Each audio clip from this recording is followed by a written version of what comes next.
तो अरहतो सम्मा सम्बुद्धस्स नमो तस्स भगवतो अरहतो सम्मा सम्बुद्धस्स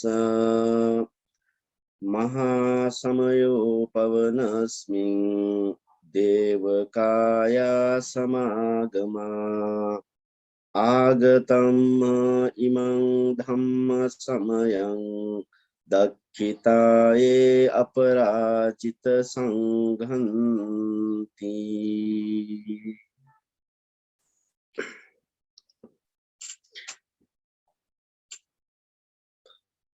सर्वप्रथम वहाँ भगवान बुद्धलाई सादर वन्दना गर्दछु। साथै सम्पूर्ण भन्तेहरू र आज जुम मार्फत हुन गइरहेको धर्मदेशनामा उपस्थित भइराख्नुभएका सम्पूर्ण धर्मप्रेमी धर्मकामी उपासक उपासिकाहरू, हाम्रो महासमय सूत्र सम्बन्धी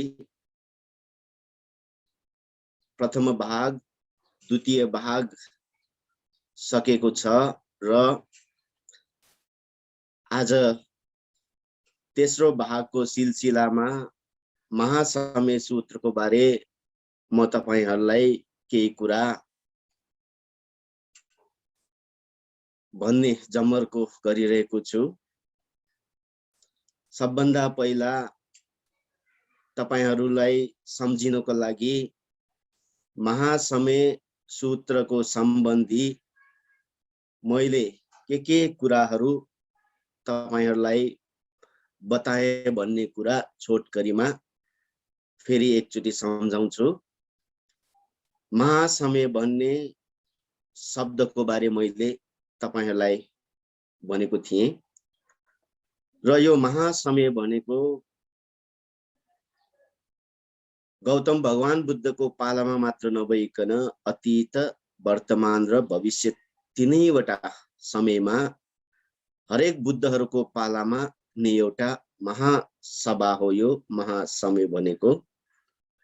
र महासमय सूत्रसँग सम्बन्धित कपिलवस्तु राज्य कसरी निर्माण भयो र कपिलवस्तु राज्य सँगसँगै यो शाक्य वंशको सुरुवात कसरी भयो र कोलीय वंशको सुरुवात कसरी भयो र शाक्य वंश र कोलीय वंशबाट 250 जना गरी 500 जना भगवान बुद्ध सँग चाहिँ प्रवजित हुन्छ र प्रवजित भइसकेपछि उहाँहरू 500 जना सँग र 10,000 लोक धातु 10,000 लोक धातुका सम्पूर्ण देव ब्रह्म यक्ष भूत प्रेत इत्यादि सबै जना सहभागी भएर भएको यो समागम हो, सभा हो।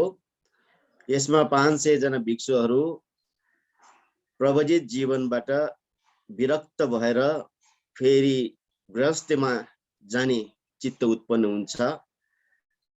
उहाँहरूको मनलाई सम्हाल्नको लागि, उहाँहरूको मनलाई दृढ बनाउनको लागि भगवान बुद्धले कुणाल भन्ने दहमा लगेर कुणाल जातक देशना गर्नुभयो र कुणाल जातक श्रवण गरिसकेपछि उहाँहरू सोतापन्न भयो र सोतापन्न भइसकेपछि फेरि महावनमा आउनुहुन्छ।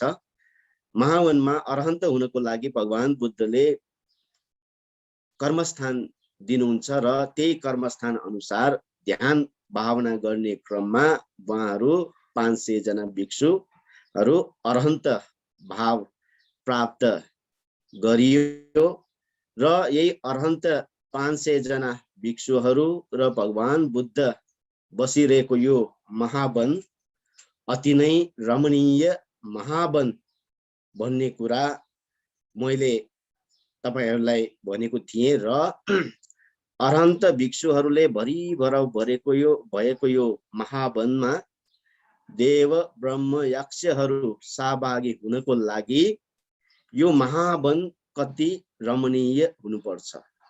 उहाँहरू आफ्नो सबै काम छोडेर यो महावनमा यो महासमागममा सहभागी हुन आयो भन्ने कुरा चाहिँ मैले तपाईहरुलाई बताएको थिएँ।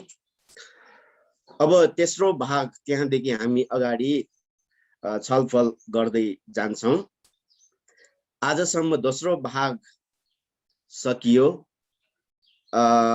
यस धर्मदेशना श्रवण गरेका उपासक उपासिकाहरू कति जनाले यो महासमय सूत्र पल्टाउनु भयो र यो महासमय सूत्रको अर्थ कम्तीमा अर्थ भए पनि पढ्नु भयो भएन मलाई चाहिँ त्यो थाहा छैन। तर चाहिँ म एउटा कुरा के भन्छु त भन्दाखेरि यो महासमय सूत्र एकचोटी हामीले कुनै पनि भन्तेबाट प्रवचन सुनेर यो बुझ्न सक्ने सूत्र होइन। यो चाहिँ म तपाईहरुलाई स्पष्ट भन्छु।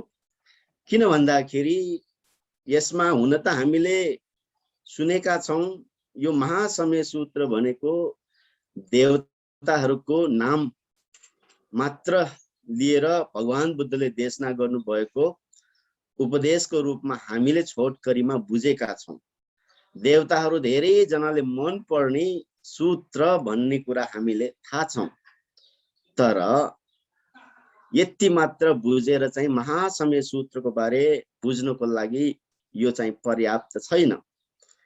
त्यसकारण म आज पनि म के भन्न चाहन्छु त भन्दाखेरि यदि कोही लेख्न जानेको हाम्रा उपासक उपासिकाहरू हुनुहुन्छ भने तपाईहरुले सक्नुहुन्छ भने यो नोट गर्नुस्।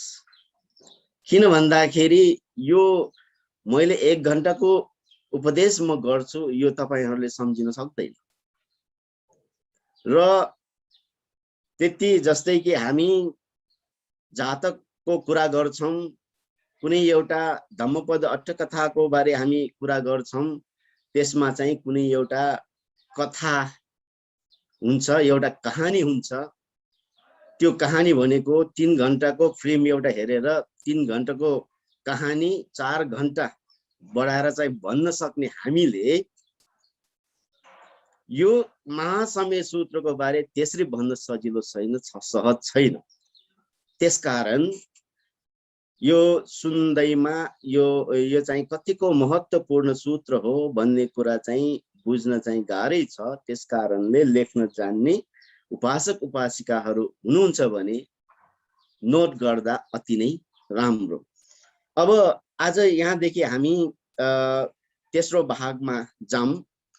यो तेस्रो भागमा जाँदाखेरि अस्ति मैले भने लास्टमा यो महावन अति नै रमणीय थियो। किन भन्दाखेरि भगवान बुद्ध विराजमान हुनुहुन्थ्यो। भगवान बुद्ध मात्र नभइकन 500 जना अरहन्त भिक्षुहरू यहाँ भेला भइरहेको थियो र यो चाहिँ अति नै रमणीय वातावरण थियो महावनमा।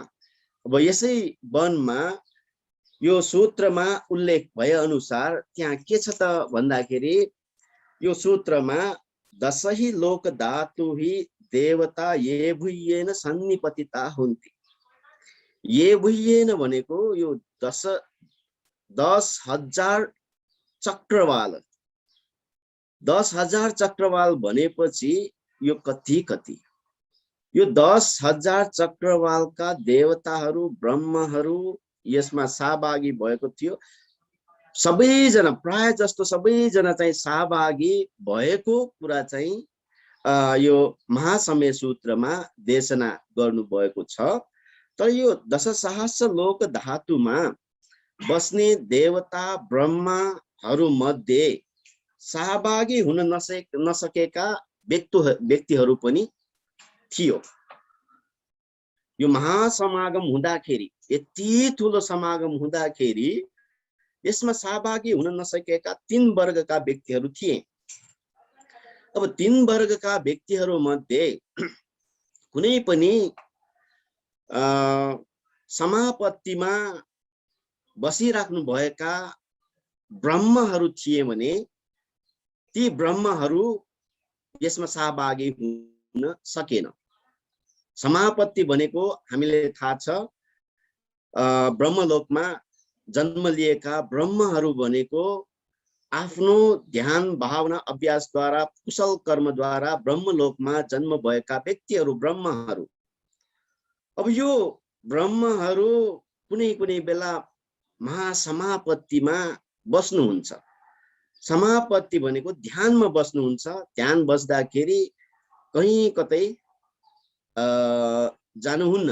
अब तपाईहरुलाई बुझ्ने भाषाले भन्नुपर्दा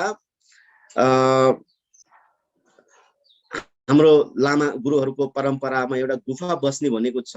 कोही कोही लामा गुरुहरु 3 वर्ष गुफा बस्छ, कोही कोही चाहिँ 1 वर्ष बस्छ, कोही कोही चाहिँ 3 वर्ष बस्छ। यसरी बस्दाखेरि उहाँहरु कसैसँग पनि केही सम्पर्क राख्दैन र कहीं पनि जाँदैन। अब महासमापत्ति भनेको पनि एउटा कर्मस्थान लिएर ध्यान बस्दाखेरि हामी जस्तो 5 मिनेट 10 मिनेट 1 घण्टा 2 घण्टा होइन, उहाँहरु लामो समयसम्म पनि यो महासमापत्तिमा बस्नुहुन्छ।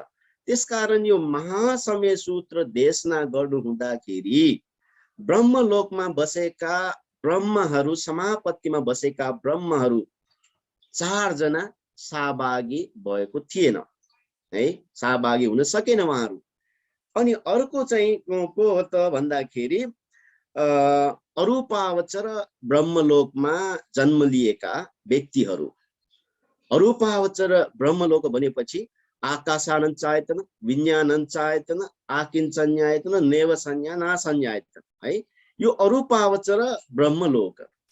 अरूपावचर ब्रह्मलोक भनेको कस्तो हुन्छ? उहाँहरू ध्यान अभ्यास गरेर ध्यान विकास गरेर उहाँहरू अरूपावचर ब्रह्मलोकमा जन्म लिन गयो। त्यहाँ चाहिँ कस्तो हुन्छ त भन्दाखेरि उहाँहरूको रूप चाहिँ हुँदैन, अरूप रूप हुँदैन वहाँ, अरूपावचर ब्रह्मलोक है। यो अरूपावचर ब्रह्मलोकका ब्रह्महरू चाहिँ यसमा सहभागी हुन सकेको थिएन यो महासमय सूत्र देशना गर्ने बेला। अनि अर्को चाहिँ को छ त भन्दाखेरि असंज्ञ सत्त ब्रह्मलोकका ब्रह्महरू पनि यसमा सहभागी हुन सकेन। यो हरेक शब्द चाहिँ तपाईहरुले राम्ररी बुझिराख्नु। असंज्ञ सत्त भनेको के हो? असंज्ञ भनेको के हो? संज्ञा भनेको के हो? अब यहाँ त प्राय जस्तो धर्मको बारे केही ज्ञान गुण भएका उपासक उपासिकाहरू नै हो। हामी पञ्चस्कन्धको बारे कुरा गर्दाखेरि रूप, वेदना, संज्ञा, संखार, विज्ञान पञ्चस्कन्धको कुरा गर्छौं। पञ्चस्कन्ध अन्तर्गत एउटा के छ? संज्ञा। संज्ञा भनेको के हो? थाहा पाउने, बुझ्ने, केही न केही एउटा सेन्स भएको, त्यसलाई चाहिँ हामी के भन्छौं? संज्ञा भन्छौं, जान्न बुझ्न सक्ने। असंज्ञ सत्त, असंज्ञ सत्त भनेको यो पनि एउटा किसिमको ब्रह्मलोक हो, असंज्ञ सत्त। तर त्यहाँ जन्म लिएका व्यक्तिहरूको स्वभाव, ब्रह्महरूको स्वभाव कस्तो हुन्छ त? असंज्ञ। उहाँहरूको चाहिँ रूप हुन्छ तर चित्त हुँदैन, रूप हुन्छ चित्त हुँदैन। अब यसरी भन्दाखेरि तपाईहरु अब बुझ्नुस् न त्यो कस्तो होला। एउटा ढुङ्गाको बारे हामी परिकल्पना गरौं, एउटा ठूलो सिङ्गो ढुङ्गाको बारे कल्पना गरौं। ढुङ्गाको कुनै एउटा शेप छ, स्वरूप छ, आकार छ, यो त्यसलाई हामी के भन्छौं? भौतिक रूप भन्छौं। तर संज्ञा छैन। संज्ञा छैन भनेपछि चित्त छैन, विज्ञान छैन भनेको सिङ्गो एउटा ढुङ्गा जस्तै। उहाँहरू काहीँ कतै हिँडडुल गर्न सक्दैन। ब्रह्मलोक त ब्रह्मलोक हो, तर असंज्ञ सत्त भन्ने ब्रह्मलोकमा जन्म लिएका ब्रह्महरूको स्वभाव भनेको यस्तो हुन्छ कि उहाँहरूको बाहिरी भौतिक रूप देख्न सक्ने रूप चाहिँ हुन्छ, तर चाहिँ उहाँहरूमा कुनै किसिमको संवेदनाहरू हुँदैन। ढुङ्गालाई जति कुटे पनि जति पिटे पनि के थाहा पाउँछ, चाल पाउँछ र? पाउँदैन। त्यसरी नै अब तपाईले याद गर्नुभयो कि भएन, सबभन्दा पहिला भगवान बुद्धले देशना गर्नुभएको सूत्र धम्मचक्र प्रवर्तन सूत्र। धर्मचक्र प्रवर्तन सूत्र देशना गर्दाखेरि यो चाहिँ दिव्य लोकदेखि लिएर ब्रह्मलोकसम्म जाँदाखेरि सबभन्दा माथिल्लो तहको ब्रह्मलोक भनेको अकनिष्ठ ब्रह्मलोक हो है, अकनिष्ठ ब्रह्मलोक। र त्यो ब्रह्मलोकबाट तल झर्दै आउने क्रममा चाहिँ सबभन्दा तल्लो तहको दिव्य लोक भनेको ब्रह्म पारिसज्ज दिव्य लोक, त्यो ब्रह्म पारिसज्ज ब्रह्मलोक है। अब धम्मचक्र प्रवर्तन सूत्र देशना गर्दाखेरि त्यहाँ चाहिँ एउटा ब्रह्मलोकबाट अर्को ब्रह्मलोकमा त्यसको आवाज बुलन्द हुन्छ र त्यो ब्रह्मलोकबाट फेरि अर्को ब्रह्मलोकमा त्यो आवाज फैलिन्छ भन्ने कुरा चाहिँ हामीले त्यसमा देखेका थियौं, सुनेका थियौं। तर तपाईले याद गर्नुभयो कि भएन, धर्मचक्र प्रवर्तन सूत्र देशना गर्दाखेरि असंख्य सप्तहरूको ब्रह्मलोकमा चाहिँ भगवान बुद्धको धर्मचक्रको आवाज बुलन्द चाहिँ भयो। तपाईहरुले धम्मचक्र सूत्र राम्ररी पल्टाएर चाहिँ हेर्नुस्, त्यहाँ असंख्य सप्त दिव्य ब्रह्मलोकमा चाहिँ यो धर्मचक्र सूत्रको आवाज बुलन्द भएको कुरा चाहिँ त्यहाँ पाइँदैन। त्यसकारण यो असंख्य सप्त भन्ने यो ब्रह्मलोकको ब्रह्महरू पनि यो महासमय महासमागम हुँदाखेरि उपस्थित चाहिँ भएको थिएन। यो दोस्रो। अनि अर्को चाहिँ यसरी तीन किसिमका व्यक्तिहरू राम्ररी तपाईहरुले याद गर्नुस्। महासमापत्तिमा बस्नुभएका ब्रह्महरू यसमा सहभागी भएको थिएन र अर्को चाहिँ असंख्य सप्त भन्ने दिव्य लोकमा जुन त्यहाँका ब्रह्महरू चाहिँ उपस्थित भएको थिएन र अर्को चाहिँ अरूपावचर ब्रह्मलोकमा बस्ने ब्रह्महरू चाहिँ यसमा उपस्थिति भएको थिएन। बाँकी सबै ब्रह्म देव ब्रह्महरू सबैजना चाहिँ दशसहस्र लोक धातु 10,000 भनेको 10,000 लोक धातुका विश्व चक्रवालका देवताहरू ब्रह्महरू यो महासमय सूत्र देशना गर्दाखेरि चाहिँ यसमा उपस्थित हुनुभएको थियो भन्ने कुरा चाहिँ यसमा उल्लेख गरिएको छ। अब यो अब अर्को एउटा हामीले बुझ्नुपर्छ, संख्याको हिसाबले गर्दाखेरि महावन र ब्रह्मलोक सबभन्दा माथिल्लो तहको ब्रह्मलोक अकनिष्ठ, यो सबै ठाउँ चाहिँ भरिभर हुने गरिकन देव ब्रह्महरू चाहिँ सहभागी हुनुभएको थियो रे। अब तपाईहरुले विचार गर्नुस् कति देव ब्रह्महरू यसमा सहभागी भयो होला। अब यसको लागि चाहिँ के भनेको छ त भन्दाखेरि यसको लागि उदाहरण देखाइएको छ। तीनवटा उदाहरण देखे। एउटा उदाहरण चाहिँ के हो, यो महावनदेखि लिएर अकनिष्ठ ब्रह्मलोकसम्म भएको दूरी कति दूरी छ भनेर त्यो पनि उल्लेख गरिएको छ। यसको लागि उदाहरण चाहिँ कस्तो दिएको छ त भन्दाखेरि हामी एउटा भनौं हिमाल पर्वत भनौं न, सगरमाथा हिमाल पर्वत भनौं न, हामीले जानेको बुझेको भएर अकनिष्ठ ब्रह्मलोकदेखि हिमाल पर्वत जस्तो एउटा ठुलो सिंगो एउटा पर्वत खसाल्यो भने त्यो अकनिष्ठ ब्रह्मलोकदेखि मनुष्य लोकसम्म पुग्नको लागि कति टाइम लाग्छ? 4 महिना लाग्छ रे। 4 महिना। अब तपाईहरुले विचार गर्नुस्, अकनिष्ठ ब्रह्मलोकदेखि मनुष्य लोकसम्म सिंगो एउटा सगरमाथा जस्तो पहाड एउटा खसाल्यो भने त्यो पृथ्वीमा पतन हुनको लागि 4 महिना लाग्छ। त्यो सबै ठाउँ कुनै पनि खाली नहुने गरिकन देव ब्रह्महरूबाट चाहिँ भरिभराउ भएको थियो। यो महासमय भन्नुको अर्थ यही त हो नि। महासमय भनेको महासभा। यो चाहिँ 100,000 जना मिलेर गरेको एउटा सभा होइन। यो चाहिँ महासभा महासमय भन्नुको कारण नै यही हो। अनि अर्को उदाहरण एउटा के दिएको छ त भन्दाखेरि आकाशबाट तपाईहरुले थाहा छ होला नि, तोरी। तोरी भनेको एकदम सानो चीज हो। आकाशबाट यो तोरी छर्दियो भने एउटा तोरी पनि भुइँमा पतन चाहिँ हुँदैन रे। तोरी जस्तो सानो चीज आकाशबाट खसाले पनि त्यो तोरी भुइँमा चाहिँ पतन हुँदैन रे। भनेको अर्थ के हो? त्यतिसम्म पनि ठाउँ थिएन, त्यतिसम्म पनि ठाउँ खाली थिएन। यो महासमय सूत्र महासमागममा सहभागी भएको देव ब्रह्महरूले त्यति भरिभराउ भएको थियो रे। अनि अर्को एउटा उदाहरण, यो जमिनबाट धुवाँ निस्कियो भने धुवाँ निस्किएको देख्दैन रे। अब यो तीनवटा उदाहरण। सगरमाथा जस्तो सिंगो एउटा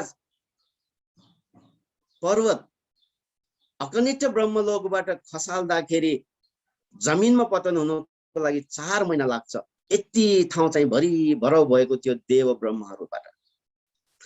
र तोरी जस्तो सानो चीज आकाशबाट खसाल्यो भने त्यो चाहिँ भुइँमा छुँदैन, भुइँमा पतन चाहिँ हुँदैन। किन? त्यतिसम्म पनि ठाउँ खाली थिएन। तोरी भनेको कति नै ठुलो चीज हो र, सानो चीज। र अनि अर्को एउटा चाहिँ के हो भन्दाखेरि जमिनबाट धुवाँ निस्कियो भने चाहिँ त्यो धुवाँ चाहिँ बाहिर निस्किँदैन रे। त्यो जमिनबाटै त्यो देव ब्रह्महरूबाट नै विलीन भएर जान्छ रे। त्यतिसम्म पनि ठाउँ थिएन। अब तपाईहरुले कल्पना गर्नुस्, यति यो ब्रह्मलोकदेखि यो महावनसम्म, यो पृथ्वीसम्म चाहिँ देव ब्रह्महरूबाट चाहिँ भरिभराउ भएको थियो यो महासमय सूत्र देशना गर्दाखेरि। अब यसरी भन्दाखेरि अब सबभन्दा ब्रह्मलोकको सबभन्दा माथिल्लो ब्रह्मलोक भनेको हामी त्यसमा चाहिँ छ एउटा शुद्धावास भनेर है। तपाईहरुले यो महासमय सूत्र पाठ गर्दाखेरि त्यहाँ चाहिँ याद गर्नुस्, अथको चतुर्णं शुद्धावासिकायनं देवतानं एतद होसि। शुद्धावास देवलोक भनेको के हो? शुद्धावास ब्रह्मलोक भनेको ब्रह्मलोकको सबभन्दा माथिल्लो तहको ब्रह्मलोकलाई हामी के भन्छौं? शुद्धावास भन्छौं। शुद्धावास ब्रह्मलोक त्यो पनि दुईवटा भाग छ। दुईवटा, एउटा चाहिँ अकनिष्ठ, सुदस्य, अतप्प, अव्यूह, यो 5वटा। शुद्धावास भूमि भनेको यही हो। त्यहाँ सूत्रमा आउँछ नि, शुद्धावासिकानन् देवतानं एतद होसि। शुद्धावासिक भनेको यो सब ब्रह्मलोक सबभन्दा माथिल्लो तहको ब्रह्मलोक हो यो शुद्धावास भनेको। अब यो शुद्धावास भनेपछि यसमा चाहिँ 5वटा ब्रह्मलोक अन्तर्गत हुन्छ। एउटा अकनिष्ठ, अर्को चाहिँ सुदस्य, अर्को चाहिँ सुदस्य, अर्को चाहिँ अतप्प, अर्को चाहिँ अव्यूह। यो चाहिँ शुद्धावास देव। अब यो 5वटा ब्रह्मलोकमा को बस्छ? यो शुद्धावास शुद्धावास ब्रह्मलोक भनेर त सुनेको होला नि त। अब यो शुद्धावासमा को बस्छ?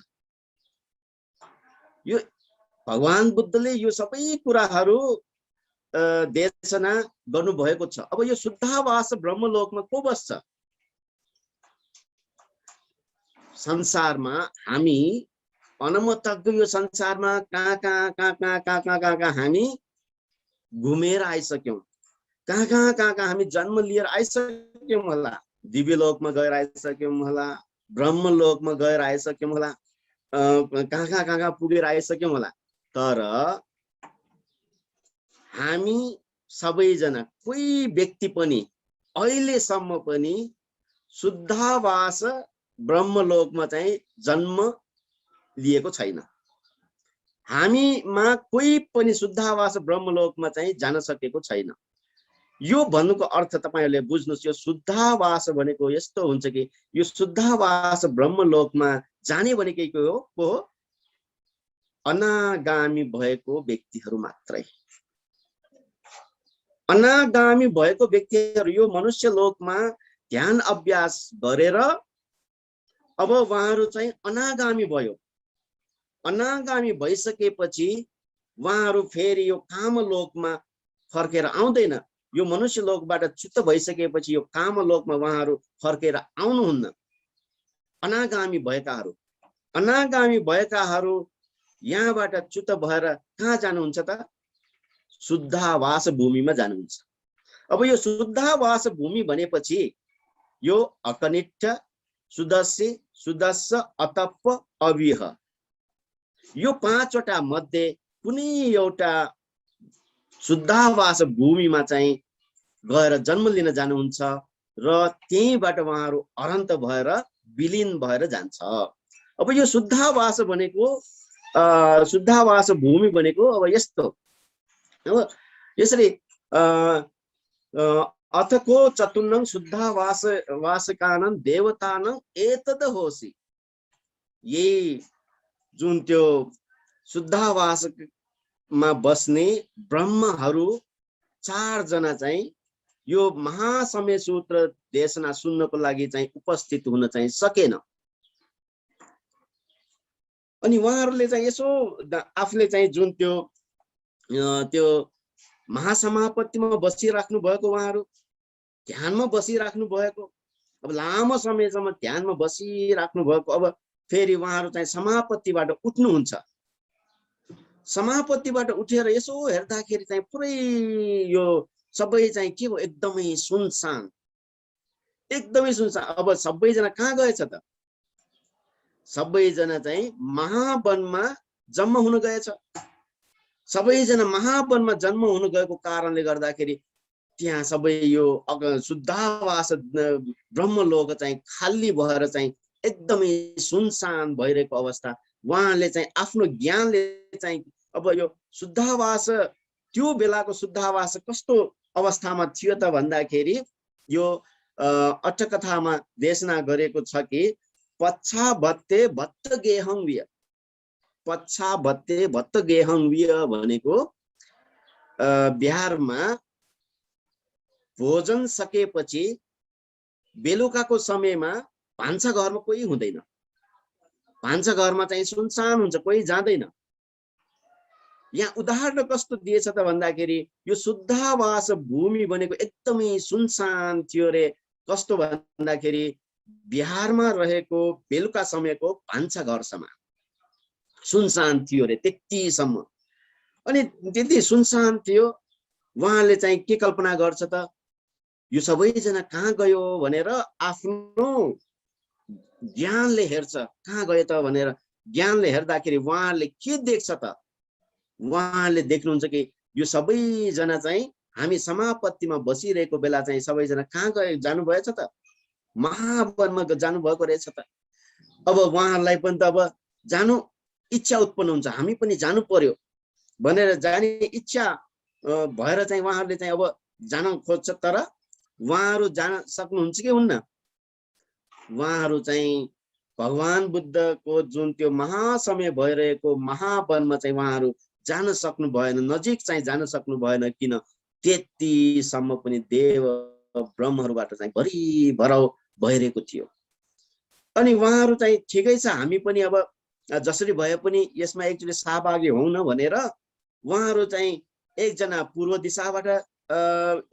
दिशाबाट आउनुहुन्छ, अर्को चाहिँ पश्चिम दिशाबाट आउनुहुन्छ, एकजना चाहिँ उत्तर दिशाबाट आउनुहुन्छ, एकजना चाहिँ दक्षिण दिशाबाट आउनुहुन्छ। चारैजना चाहिँ चारै दिशाबाट अब यो महासमयमा सहभागी हुनको लागि उहाँहरू आउनुहुन्छ। तर त्यहाँ बसेका सम्पूर्ण देव ब्रह्महरूको ध्यान चाहिँ कहाँ गइरहेको छ? 500 जना भिक्षु सहित भगवान बुद्ध माथि चाहिँ उहाँहरूको ध्यान गइरहेको छ। यो चारैवटा दिशाबाट आएका ब्रह्महरूको बारे चाहिँ कुनै पनि वास्ता चाहिँ थिएन। अनि त्यहाँनिर चाहिँ उनीहरूले चाहिँ एउटा के विचार गर्छ त? उहाँहरूको तपाईहरुले सुन्नु भएको होला, कसिनो ध्यान भनेर। कसिनो ध्यानको बारे चाहिँ सुन्नु भएको होला। मैले त्यसै यो महासमय सूत्रमा यो सबै कुराहरू समावेश छ। महासमय सूत्रमा यो सबै कुराहरू, यो कसिनो ध्यानको बारे यो यसमा उल्लेख छ। कसिनो ध्यानमा चाहिँ त्यहाँ चाहिँ नील कसिन, पीत कसिन, लोहित कसिन, ओदात कसिन भनेर चाहिँ 10 कसिन भनेर 10 प्रकारका कसिनो ध्यानको बारे चाहिँ उल्लेख छ। अब उहाँले चाहिँ के कल्पना गर्छ? अब के गर्ने? हामी पनि यो महासमयमा महासभामा उपस्थित भइरहेका छौं भनेर जानकारी दिनको लागि हामीले के गर्नु पर्यो त भनेर उहाँले चाहिँ एउटा उपायको बारे चाहिँ कल्पना गर्नुहुन्छ। एउटा उपायको बारे कल्पना गरेर चाहिँ एकजना त्यो 4 जना ब्रह्महरू मध्ये चाहिँ एकजनाले चाहिँ नीलो कसिनद्वारा चाहिँ पुरै पूर्व दिशालाई चाहिँ नीलो रङले भराउ गरेर पूर्व दिशाबाट चाहिँ प्रकट हुन आयो रे त्यो एकजना ब्रह्म। एको पुरथिम चक्कवाले मुखवट्टियङ ओतरी, एकजना चाहिँ पूर्व दिशाबाट चाहिँ प्रकट हुन आयो रे एकजना। अनि अर्को एकजना चाहिँ कस्तो कुन तरिकाले आयो त भन्दाखेरि एकजना दक्षिण दिशाबाट चाहिँ पीत कसिन भनेको पुरै दक्षिण भागलाई नि पहेँलो रङ छरेको जस्तै पहेँलो रङ छरेर पीत कसिन भावनाद्वारा चाहिँ त्यो दक्षिण दिशालाई चाहिँ पहेँलो रङ पारेर चाहिँ एकजना दक्षिण दिशाबाट प्रकट हुन आयो रे। अनि अर्को चाहिँ उत्तर दिशाबाट आएको त्यो ब्रह्म चाहिँ पुरै लोहित भनेको पुरै रातो रङ छरेको जस्तै रातो रङ छरेर चाहिँ उहाँ चाहिँ कहाँबाट आयो त भन्दाखेरि के अरे पश्चिम दिशाबाट। सबभन्दा चाहिँ त्यो नील चाहिँ पूर्व दिशाबाट, अनि चाहिँ पहेँलो चाहिँ दक्षिण दिशाबाट, अनि पश्चिम दिशाबाट चाहिँ रातो, अनि बाँकी चाहिँ उत्तर दिशाबाट चाहिँ एउटा ओदात कसिन भनेको सेतो। त्यो के अरे उत्तरबाट चाहिँ पुरै सेतो रङ छरेको जस्तै रङ छरेर ओदात कसिनद्वारा उहाँ ब्रह्म चाहिँ उत्तरबाट प्रकट हुन आयो। यसरी उत्तर दक्षिण पूर्व पश्चिम यसरी चारै दिशाबाट उहाँले चाहिँ रङ्गी बिरङ्गी रङ छारेर चाहिँ उहाँहरू प्रकट हुन आएपछि सबैजनाले चाहिँ त्यहाँ उहाँहरू पनि उपस्थित भएको कुरा चाहिँ थाहा पाउँछ। अब यो महासमय सूत्रमा सबभन्दा महत्त्वपूर्ण कुरा भनेकै यो देवताहरूले, यो ब्रह्महरू 4 जनाले चाहिँ भगवान बुद्ध सहित अरहन्त भिक्षुहरू 500 जनालाई वन्दना गर्नको लागि वाचन गर्ने गाथा यो महासमय सूत्रमा सबभन्दा महत्त्वपूर्ण भाग नै त्यो हो। तपाईहरुले महासमय सूत्र, मैले त्यही भएर महासमय सूत्रलाई चाहिँ त्यो महासमय सूत्रलाई चाहिँ तपाईहरुले पल्ट्याउनुस् भन्नुको कारणै त्यही हो।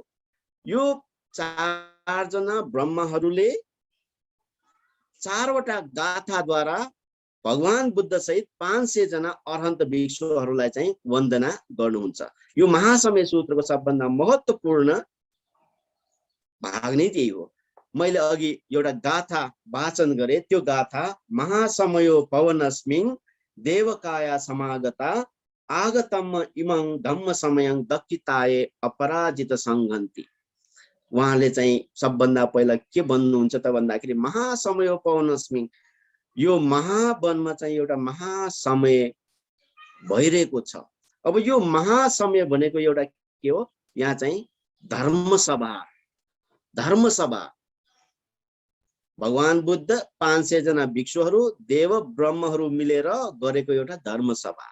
अब यो धर्मसभामा उपस्थित हुनको लागि हामी पनि अहिले उपस्थित भइरहेका छौं भनेर सबभन्दा पहिला चाहिँ उहाँले अपराजित संगन्ती, अपराजित संघ भनेपछि पराजित भनेको के हो? हारेको। पराजित भनेको के हो? हारेको। पृथक जना, हामी जस्तो व्यक्तिहरूलाई चाहिँ हामी के भन्छौं? पृथक जन सत्व भनेर भन्छौं। अब यो पृथक जन सत्वको रूपमा हामी जहिले पनि पराजित भएर नै बसेको हुन्छ। कसलाई पराजित भएर बसेको हुन्छ? क्लेश रूपी मार अगाडि चाहिँ हामी सधैँ नै पराजित नै छौं, हो कि हैन? हामीमा अहिलेसम्म पनि राग छ, हामीमा अहिलेसम्म पनि द्वेष छ, हामीमा अहिलेसम्म पनि मोह छ। यो क्लेश रूपी मारको अगाडि हामी चाहिँ सधैँ नै के छ? पराजित नै छौं हामी। क्लेश रूपी मारले हामीलाई जे जति आदेश दिन्छ त्यो आदेश अनुसार हामी चलिरहेका छौं, कठपुतली जस्तै। क्लेश रूपी मारले चाहिँ हामीलाई आदेश दिन्छ, ल तिमीले यो गर त्यो गर भनेर हामीलाई आदेश दिन्छ, त्यो अनुसार हामी चल्छौं। म एउटा सानो उदाहरण म भन्छु। भगवान बुद्धले चाहिँ एउटा अवस्थामा के भन्नुहुन्छ? उनो लोको अतीतो तन्नादासो। भगवान बुद्धले एउटा अवस्थामा चाहिँ के भन्नु पर्छ त भन्दाखेरि यो पृथकजन मान्छेहरू, पृथकजन अज्ञानी मान्छेहरू मनको दास भएर बाँचिरहेको छ रे। ल हो कि हैन? ल तपाईहरुले विचार गर्नुस्। मनको दास भएर हामी बाँचिरहेका छौं रे। मनको नोकर भएर हामी पृथकजन मान्छेहरू बाँचिरहेका छौं। कसरी हामी मनको नोकर भए त? कसरी हामी मनको दास भए त? जस्तै कि हामी बाटोमा हिँड्दाखेरि हामीले विभिन्न प्रकारका सामग्रीहरू, विभिन्न प्रकारका चीज वस्तुहरू, विभिन्न प्रकारका व्यक्तिहरू हामी देख्छौं। हामीले त्यो राम्रो चीज कुनै देखेपछि ल यो चीज चाहिँ अति नै राम्रो, यो चीज चाहिँ तपाईलाई अति नै सुहाउँछ, यो चीज अब तिमीले चाहिँ अब तिमीले किन्नु पर्यो, ल गएर चाहिँ तिमी यो किन भनेर हामीलाई सबभन्दा पहिला आदेश दिन्छ। कसले? मनले। बाटोमा हिँड्दा हिँड्दै राम्रो लुगा त्यहाँ चाहिँ त्यो बेच्नको लागि राख्यो भने चाहिँ आफूलाई मन पर्यो भने सबभन्दा पहिला आफूलाई आदेश दिने नै को हो? मन। ल तिमीलाई चाहिँ यो लुगा चाहिँ एकदमै सुहाउँछ, एकदमै राम्रो छ, तपाई तिम्रो लागि चाहिँ यो कलर पनि ठीक छ, साइज पनि ठीक छ, ल तिमी गएर किन भनेर सबभन्दा पहिला हामीलाई आदेश दिने नै कसले? मनले। अब यो मनले आदेश दिएपछि त्यो हामी लिन्छ कि लिँदैनौं? हामी लिन्छौं। त्यो जसरी भए पनि हामी लिन्छौं। आज लिन नसके पनि घरमा गएर भोलि बिहानै गएर म त्यो सामान जसरी भए पनि किनेर ल्याउँछु भनेर भोलि गएर भए पनि त्यो सामान चाहिँ किनेर ल्याउँछ। अब हामी कसको आदेश अनुसार चलेको त? मनको आदेश अनुसार, मनको तृष्णा रूपी शत्रुको आदेश अनुसार हामी चलेको। अब यो मनमा रहेको यो तृष्णा रूपी शत्रुको अगाडि हामी पराजित भयौं कि भएन? पराजित भयो कि भएन? मनले जे चीज आदेश गर्यो त्यही अनुसार हामी चलिरहेका छौं। त्यो तृष्णालाई चाहिँ हामीले पराजित गर्न सके छैन। उल्टा हामी चाहिँ त्यो तृष्णा रूपी शत्रुको अगाडि हामी पराजित छौं। त्यसकारण भगवान बुद्धले के भन्नुहुन्छ? उनो लोको अतीतो तन्नादासो। तपाई हामी जस्तो पृथक जन अज्ञानी मान्छेहरू तृष्णाको दास भएर बाँचिरहेको छ रे। जहिले पनि हामी तृष्णाको अगाडि पराजित नै छौं रे। अब यहाँ त्यो ब्रह्महरूले के भन्नुहुन्छ? अपराजित। उहाँले चाहिँ क्लेश मारलाई जितिसक्नु भएको छ। उहाँहरूले चाहिँ आफ्नो मनबाट चाहिँ क्लेशलाई सम्पूर्ण रूपमा हटाइसक्नु भएको छ। उहाँहरूको मनमा चाहिँ लोभ छैन, द्वेष छैन, मोह छैन। उहाँहरूको मन चाहिँ पवित्र छ, शुद्ध छ। जस्तै कि हामी ऐना हेर्दाखेरि ऐना जति चम्किलो छ, उहाँहरूको मन पनि त्यति नै चम्किलो छ। त्यसकारण यो ब्रह्महरूले चाहिँ सबभन्दा पहिला भगवान बुद्ध सहित 500 जना भिक्षुहरूलाई वन्दना गर्दाखेरि चाहिँ उहाँहरूले के भन्नुहुन्छ त भन्दाखेरि आगताए अपराजित सङ्गन्ती, हामी चाहिँ त्यति दूरदेखि त्यति लामो बाटो हुँदै हामी यहाँ आएको चाहिँ किन भन्दाखेरि अपराजित क्लेश रूपी मारलाई पराजित गरेको भिक्षु सङ्घको दर्शनको लागि हामी यहाँ आयौं भनेर उहाँले चाहिँ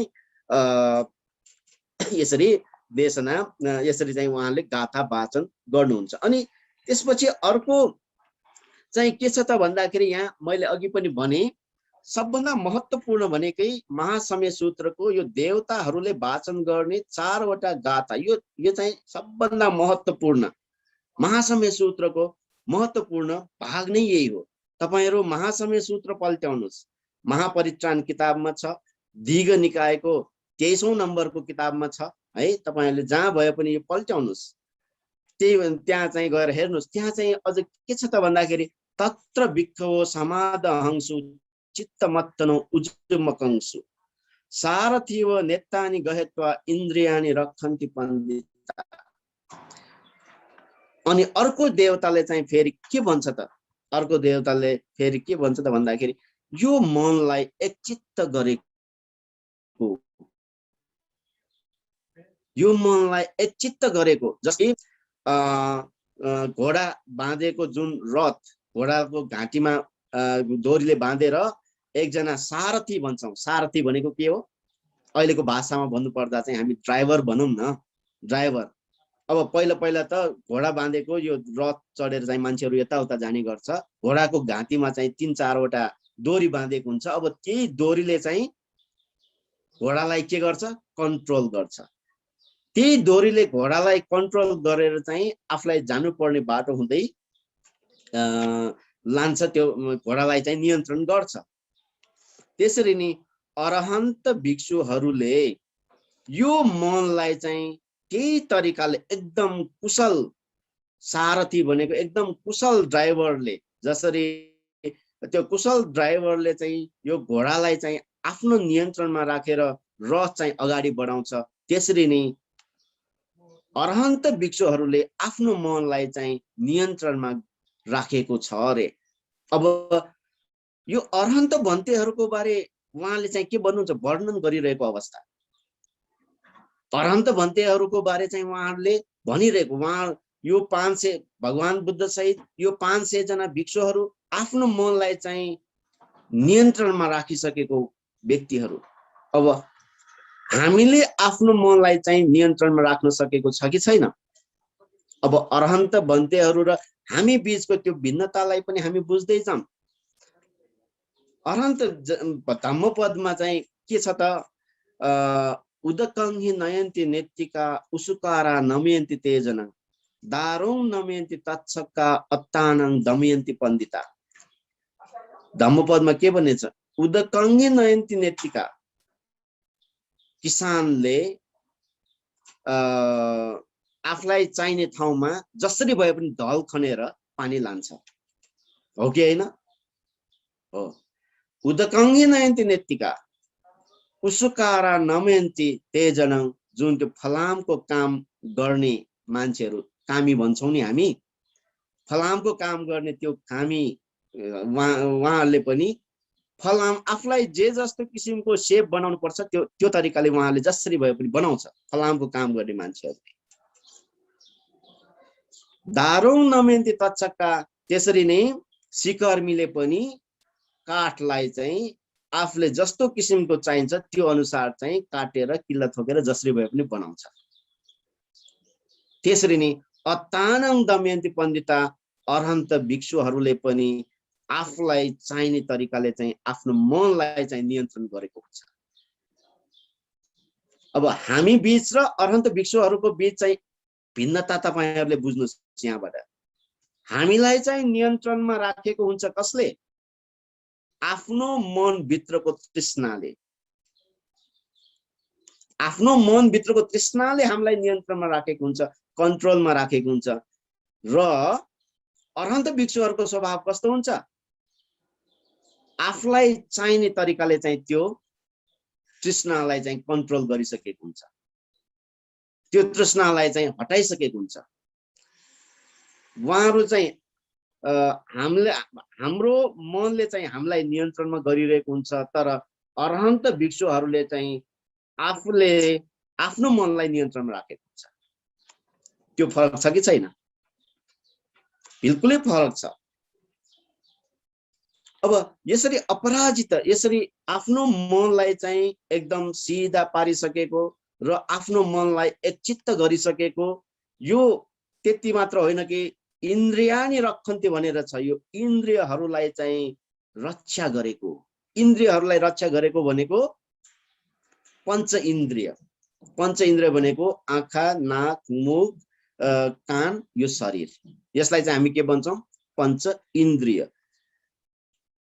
बाहिरी लोकबाट जति पनि क्लेशहरू छन्, बाहिरी लोकबाट आउने सम्पूर्ण यो क्लेशहरू कहाँबाट हाम्रो मनभित्र छिर्छ? यो आँखाबाट, नाकबाट, मुखबाट, शरीरबाट र यो मुख, यो आँखा, कान, नाक, मुख, शरीर, यो पञ्च इन्द्रियद्वारा नै हाम्रो मनभित्र सबै क्लेश धर्महरू भित्र छिर्छ। जस्तै कि हामीले यो आँखाले राम्रो चीज देख्यो, आहा भन्छौं हामी, हो कि हैन? यो आँखाले राम्रो चीज देखेर आहा भन्ने बित्तिकै मनभित्र लोभ रूपी क्लेश छिर्यो। अब यो आँखाले आफूलाई मन नपर्ने कुनै चीज हामीले देख्यौं, देख्ने बित्तिकै मनमा के हुन्छ? रिस उत्पन्न भयो। यो लोभ उत्पन्न हुनुको कारण र द्वेष उत्पन्न हुनुको कारण यो आँखा हो कि होइन? हामीले यो आँखालाई कन्ट्रोल गर्न नसकेको कारणले, आँखाकै कारणले लोभ उत्पन्न भयो, आँखाकै कारणले चाहिँ द्वेष पनि उत्पन्न भयो। यो कानबाट पनि त्यस्तै हो। राम्रो आवाज सुन्यो भने आहा भनेर हामी फेरि फेरि फेरि पनि त्यो आवाजलाई हामी सुन्छौं। आफूलाई मन नपर्ने कुनै मान्छेको आवाज सुन्नु पर्यो भने चाहिँ मैले कस्तो मान्छेको आवाज सुनेको भनेर त्यो मान्छेलाई हामी गाली गर्छौं। यो लोभ उत्पन्न हुनुको र द्वेष उत्पन्न हुनुको कारण चाहिँ यो कान हो कि होइन? त्यसरी नै आँखा, कान, नाक, मुख, शरीर, यो पञ्च इन्द्रियद्वारा नै हाम्रो मनभित्र भएभरको सबै क्लेशहरू छिर्छ। त्यसैले हाम्रो मन चाहिँ के हुन्छ? फोहोर हुन्छ। एउटा के अरे नेवारीमा ज्ञानमाला पनि छ नि, झ्यालन फेवया मतजक सितयमा झ्यातिगु गे। यो भनेकै के हो वास्तवमा? त्यही त हो नि। झ्यालन फेवया मतजक, झ्या भनेको के हो? यो पञ्च इन्द्रिय। फे भनेको के हो? बाहिरीबाट आउने क्लेश। त्यसले गर्दाखेरि के भयो? मतजक सितयमा झ्यातिगु गे। मन भित्र रहेको प्रज्ञा रूपी दियो चाहिँ निब्यो रे, बाहिरबाट हावा आएर। अब यो बाहिरबाट आउने हावा छिर्ने ठाउँ चाहिँ के हो? आँखा, कान, नाक, मुख, शरीर। भगवान बुद्धले एउटा राम्रो उदाहरण चाहिँ दिनुभएको थियो यो पञ्च इन्द्रियको बारे। जंगलमा एउटा कछुवा हुन्छ। त्यो कछुवा जंगलमा जताततै यताउता घुमिरहेको हुन्छ। यो एकदमै राम्रो सरल उदाहरण है। यो कछुवा घुमिरहेको हुन्छ अनि त्यहाँ जंगलमा एउटा स्याल हुन्छ, एकदमै भोग लागिरहेको स्याल।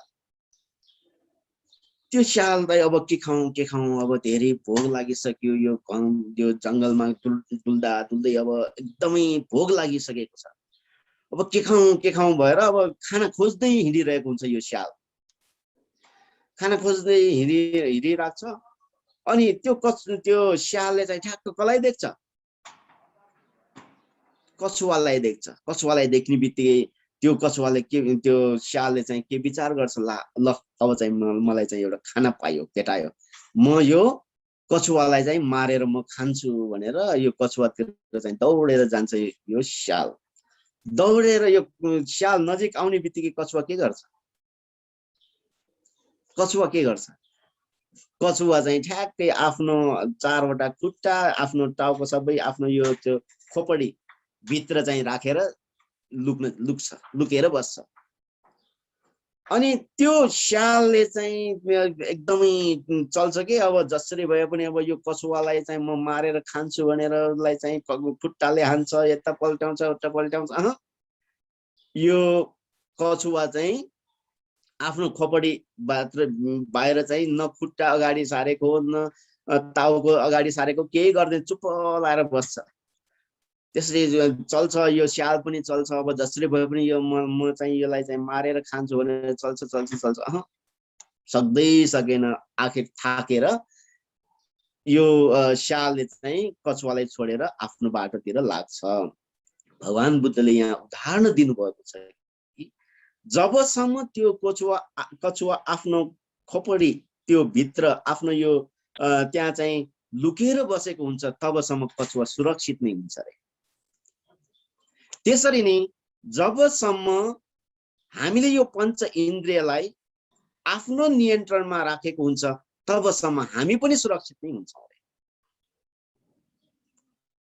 जब हामीले यो पञ्च इन्द्रियलाई, यो आँखालाई हामीले कन्ट्रोल गर्न सक्दैनौँ, यो नाकलाई, यो मुखलाई, यो शरीरलाई हामीले आफ्नो अध्ययनमा आफ्नो कन्ट्रोलमा राख्न सक्दैनौँ, तब हामी सुरक्षित छैनौँ। किन? यदि त्यो कछुवाले एउटा खुट्टा पसारेको भए, एउटा टाउको बाहिर निकालेको भए त्यो कछुवाको हालत के हुन्थ्यो? त्यही प्राण नि त्याग गर्नुपर्ने हुन्छ। तर त्यो खोपडी भित्र त्यो बस्नुन्जेलसम्म चाहिँ त्यो कछुवा चाहिँ सुरक्षित नै थियो, स्यालले केही गर्न सकेन। त्यसरी नै भगवान बुद्धले के भन्नुहुन्छ त हामीलाई, जबसम्म हामीले यो पञ्च इन्द्रियलाई हामीले आफ्नो नियन्त्रणमा राख्न सक्छौँ तबसम्म चाहिँ हामी के हुन्छौँ? सुरक्षित नै हुन्छौँ। त्यस कारणले भगवान बुद्धले हामीलाई उपदेश दिने भनेकै के हो त भन्दाखेरि आफ्नो यो इन्द्रियहरूलाई चाहिँ सुरक्षित गर्नु, आफ्नो यो पञ्च इन्द्रियलाई रक्षा गर्नु। भगवान बुद्धको उपदेश नै त्यही हो। तपाईहरुले एउटा म अब सानो यो महासमय सूत्रको कुरा मात्र गर्दा गर्दै है, यही सम्बन्धी एउटा योसँगै जोडेको एउटा म सानो एउटा कथा भन्छु। यो पञ्च इन्द्रियलाई आफ्नो नियन्त्रणमा राख्न नसकेको कारणले गर्दाखेरि नै हामी यो संसारमा फेरि जन्म लिनु परेको, फेरि मृत्यु हुनु परेको वास्तवमा कारण चाहिँ यो पञ्च इन्द्रियलाई नियन्त्रणमा राख्न नसकेको कारण नै हो।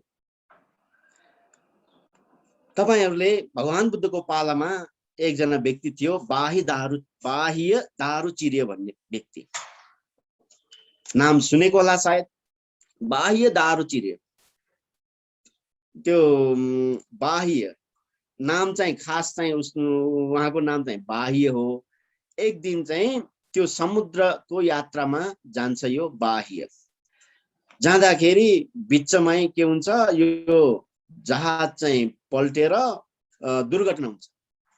दुर्घटना भइसकेपछि यो बाह्य यो समुद्रमा जसरी भए पनि पौडी खेलेर आफ्नो ज्यान चाहिँ बचाउँछ। ज्यान बचाएर जमिनतिर आउँछ। जमिनतिर आइसकेपछि उसको शरीरमा चाहिँ कुनै प्रकारको लुगा केही छैन, नाङ्गो केही छैन। अब त्यसरी चाहिँ मान्छेहरूको बास भएको ठाउँमा त जानु भएन। जानु नहुने भएर चाहिँ अब उसले के गर्छ, अब यसरी त म मान्छेहरूको बिचमा त जानु मिल्दैन, म कसरी जाने भनेर उसले चाहिँ जङ्गलमा भएको रुखको हाँगा, रुखको पात, त्यो सबै जोडेर चाहिँ एउटा लुगा बनाउँछ।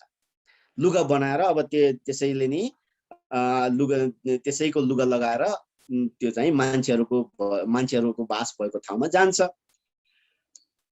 यो रुखको हाँगा पातहरू मिलाएर जोडेर लुगा बनाएर लुगा लगाउने व्यक्ति भएर उसलाई चाहिँ दारुचिर्य भन्ने नाम जोडियो। नाम चाहिँ बाह्य हो तर चाहिँ रुखको हाँगा पात जोडेर बनाएको लुगा लगाएको भएर उसलाई चाहिँ दारू चिरे भन्ने नाम पनि जोडियो। मान्छेहरूको बिचमा जाँदाखेरि मान्छेले यसो हेर्दाखेरि यो त आश्चर्यजनकको मान्छे रहेछ त यो, हामी लुगा लगाइरहेका छौँ उसले त अर्कै खालको लुगा लगाइरहेछ। अब त्यस्तै खालको मान्छेहरू देख्यो भने हामीलाई पनि आश्चर्य लाग्छ नि। अब हाम्रो मान्छेहरूलाई पनि के, नेपालको मान्छेहरूलाई पनि त्यस्तै त हो नि। एउटा ठुलो ढुङ्गा देख्यो भने अब देउता जस्तो पूजा गर्ने हैन। अब एउटा ठुलो रुख देख्यो भने पनि फेरि त्यही देउता मानेर चाहिँ पूजा गर्ने हैन। त्यस्तो गर्ने यो संस्कार चाहिँ भगवान बुद्धको पालामा पनि थियो। अब यो मान्छेलाई देखेर त्यो अन्य मान्छेहरूले चाहिँ के सोच्न थाले, ओहो यो व्यक्ति त अचम्म खालको मान्छे पो रहेछ, यो त हामी जस्तो मान्छे होइन, लुगा समेत नलगाउने हैन, एकदमै राग तृष्णा लोभ लालच केही नभएको मान्छे, यो त हामी जस्तो मान्छे होइन, हामी भन्दा पनि एकदमै ज्ञानले माथि पुगेको मान्छे, यो शुद्ध मान्छे, पवित्र मान्छे, हामीलाई चाहिँ यसलाई पवित्र ठानेर यसलाई चाहिँ मान्नु पर्यो भनेर मान्छेले के गर्यो, देवता जस्तो पूजा गर्न थाल्यो। अब मान्छेहरूले त्यसरी देवता जस्तो पूजा गर्न सुरु गरेपछि अब उसलाई के भयो त, देवता जस्तै बस्नुपर्ने बाध्य बनाइदियो। मान्छेहरूले चाहिँ उसलाई देवता जस्तै बस्ने एउटा बाध्य बनाइदियो। अब यसरी बस्दा बस्दै उसमा एउटा चाहिँ घमण्ड उत्पन्न हुन्छ। मान्छेहरूको सबै पूजा सत्कार सम्मान पाउँदाखेरि चाहिँ ओहो म त अरू मान्छेहरू भन्दा पनि म ठुलै मान्छे हो, यतिका मान्छेहरूले चाहिँ मलाई पूजा सत्कार सम्मान गर्नुभएछ, गरेको छ, म चाहिँ ठुलै मान्छे हो भनेर उसको मनमा चाहिँ एउटा के उत्पन्न हुन्छ, एउटा अभिमान उत्पन्न हुन्छ। हेर्नुहोस् है, मान्छेहरूले सत्कार सम्मान गर्न थाल्यो भने चाहिँ जो कसैको मनमा पनि एउटा अभिमान चाहिँ उत्पन्न हुन्छ। यो अभिमान भनेको राम्रो कुरा चाहिँ होइन फेरि है। अब यो अभिमान उत्पन्न भएर उसले चाहिँ के ठान्छ, म पनि त अब एउटा ठुलै मान्छे हो। त्यो बेला चाहिँ भगवान बुद्ध सहित बुद्ध श्रावकहरूको बारे धेरै प्रचार प्रसार भइरहेको अवस्था। अनि उसले चाहिँ के सोच्न थाल्यो त भन्दाखेरि, यो भगवान बुद्ध र भगवान बुद्धको श्रावकहरू भन्दा म के कम छु र, उहाँलाई मान्छेहरूले जति मानिरहेको छ मलाई पनि त त्यति नै मानेको छ त, म पनि त ठुलै ज्ञान लाभ गरेको मान्छे हो नि त, उनीहरू भन्दा म मात्र के कम छ र, म पनि उनीहरू जस्तै त हो नि भनेर एउटा अभिमान आउन थाल्यो। अभिमान आउन थाल्यो। त्यसपछि चाहिँ उसको पूर्व जन्मको एउटा साथी दिव्य लोकमा जन्म लिएको रहेछ, पूर्व जन्मको साथी। अनि त्यो देवताले चाहिँ के सोच्छ, यसको मनमा चाहिँ घमण्ड आयो। यो घमण्ड भनेको त राम्रो चिज होइन। जातकमा देखाइएको छ नि, मानेन मक्कुटो होती अति मानेन कुक्कुटो भनेर जातकमा देखाइएको छ। तपाईहरु यो अभिमान भनेको जो कसैमा पनि छ, तर जातक कथामा के भनेको छ, मानेन मक्कुटो होती अति मानेन कुक्कुटो। अभिमान मनमा भयो भने चाहिँ त्यो अभिमानको कारणले गर्दाखेरि मक्कुटो होती रे, मक्कुटो भनेको के हो, बाँदर भएर जन्म लिन्छ रे अभिमान भयो भने। अति मानेन मक्कुटो होती अति मानेन कुक्कुटो, मान भन्दा पनि अझ धेरै धेरै अभिमान भयो भने चाहिँ धेरै धेरै अभिमान भएको मान्छे को भएर जन्म लिन्छ, कुक्कुटो बिरालो भएर जन्म लिन्छ रे। मानेन मक्कुटो होती अति मानेन कुक्कुटो, यो कहाँ छ, जातकमा।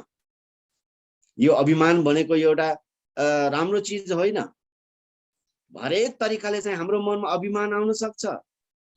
धनको कारणले गर्दाखेरि अभिमान आउन सक्छ, परिवारको कारणले गर्दाखेरि अभिमान आउन सक्छ मनमा, र जस्तै कि अब जग्गा जमिनको कारणले गर्दाखेरि हाम्रो मनमा अभिमान आउन सक्छ।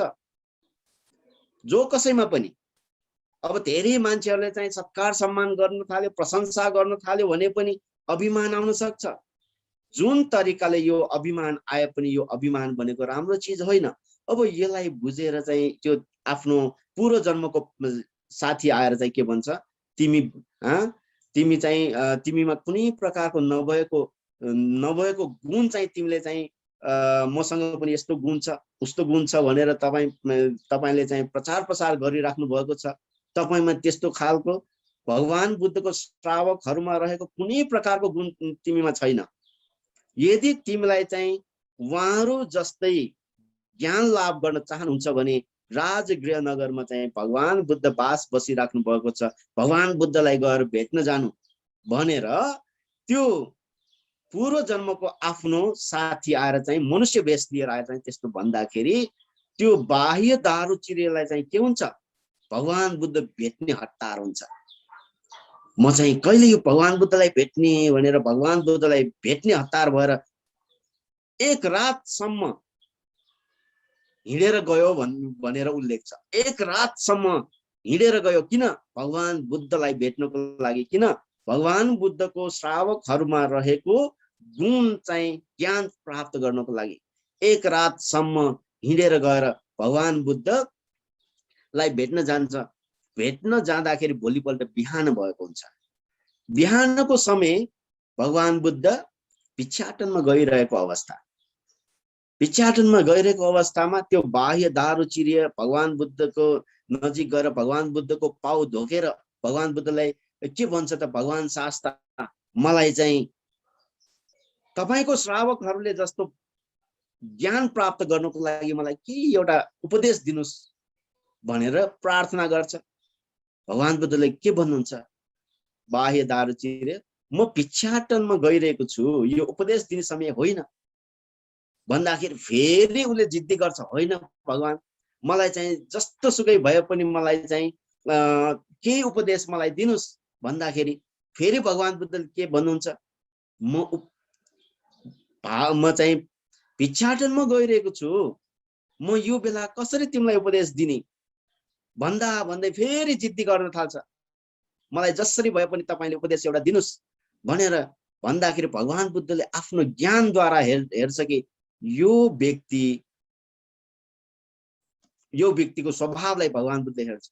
हेर्दाखेरि भगवान बुद्धले के देख्नुहुन्छ, केही क्षणमा चाहिँ यो व्यक्ति के हुन्छ, मृत्यु हुन्छ।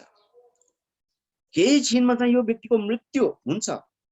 अब मृत्यु हुनु अगाडि मैले उसलाई चाहिँ कल्याण गर्न सक्यौं भने त्यो धेरै नै राम्रो कुरा हो सोचेर चाहिँ भगवान बुद्धले मात्र 2वटा उपदेश दिनुहुन्छ। अहिले हामी उपदेशको हिसाबमा हामीले कतिवटा उपदेश सुनिसक्यौं होला, हजारौं दशौं हजारौं उपदेश सुनिसक्यौं होला, हामीले घण्टाको हिसाबले गर्दाखेरि कति घण्टा हामीले उपदेश सुनिसक्यौं होला। हामीले के ज्ञान पायौं त? हामी सोतापन्न हुन सक्यौं, हामी सकदागामी अनागामी अरन्त के भयो त? हामी प्रथम ध्यान लाभ गर्यौं, हामीले द्वितीय ध्यान, तृतीय ध्यान, चतुर्थ ध्यान, पञ्चम ध्यान केही लाभ गरेको छैन। भगवान बुद्धले मात्र उसलाई 2वटा लाइन मात्र बताउनुहुन्छ, के हो? दिठे दिठमत्तं सुते सुतमत्तं। यति भन्ने बित्तिकै त्यो बाह्य दारुचिरे यस्तो भन्छ कि भगवान शास्ता तपाईले त्यति भन्ने बित्तिकै मलाई पुग्यो, मैले बुझेँ, तपाईको उपदेशलाई मैले बुझिसके भनेर भगवान बुद्धलाई चाहिँ के, भगवान बुद्ध कहाँ आएर भगवान शास्ता अब मलाई चाहिँ प्रवचित गराउनुस् भनेर प्रार्थना गर्दाखेरि भगवान बुद्धले के भन्नुहुन्छ, प्रवचित गराउनु भनेको यतिकै हुँदैन, पात्र चिवर चाहियो। त्यसकारण पात्र चिवर तिमीले खोजेर ल्याउनु, पात्र चिवर खोजेर ल्यायो भने चाहिँ म तिमीलाई प्रवचित गराउँछु भनेर भन्दाखेरि हतार हतार गरेर चाहिँ यो बाह्य दारुचिरे पात्र र चिवर खोज्नको लागि दौडिनुहुन्छ। दौडिँदाखेरि एउटा चोकमा एउटा के अरे साँडे सुतिरहेको हुन्छ। एउटा साँडे सुतिरहेको हुन्छ, उसको लुगा कस्तो, रुखको हाँगा, रुखको त्यो पात जोडेर बनाएको लुगा हो। अब हिँड्दाखेरि त अलिकति आवाज निस्किन्छ। अब पात्र चिवर म खोजेर ल्याउँछु भनेर हतार हतार गरेर चाहिँ पात्र चिवर खोज्नको लागि जाँदाखेरि ती चोकमा पुग्दाखेरि त्यो उसको लुगाबाट निस्केको आवाजले सुतिरहेको त्यो साँडे झस्केर उठ्छ। उठेर उठ्ने बित्तिकै के गर्छ, त्यो बाह्य दारुचिरेलाई आफ्नो सिङले हानिदिन्छ। के भन्छ त्यो, हामी नेकु भन्छौँ नि हैन, त्यसले चाहिँ हानिदिन्छ। हानेपछि त्यो बाह्य दारुचिरे के भयो, त्यही मृत्यु हुन्छ। त्यही मृत्यु भइसकेपछि अब भगवान बुद्ध पनि बिहारमा पुगिसक्यो।